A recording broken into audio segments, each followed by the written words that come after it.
Some people have mentioned that you have a striking resemblance of Rampela. What's your response? My lieve aarde, I mean, I don't have $55 million in the bank, but I have, you know, she's an elegant woman. She's a very, very bright woman. And of course, she's got such extraordinary struggle credentials. Not all of us were that close to Steve Biko. I think she's also got a very, very bright vision for the future of South Africa. I'm just surprised that her party has got such little branding. I mean, when you see a red beret, you immediately know that person belongs to Julius Malema, even if it might be an old lady from the township hotels, you know, and the old age homes with their little red berets. Malema's been very clever with branding.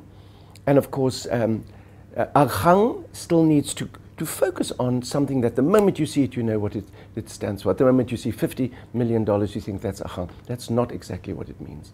It's very interesting that you bring up the branding of the EFF up, because yesterday the ANC actually branded themselves with red berets as well. Well, maybe they're going to go into a coalition with Julius Malema. Just think of this as a fantasy. The ANC knows that they are not going to get as many votes as they hoped for, because the young people know what corruption means. It means they won't be brought into the party. No?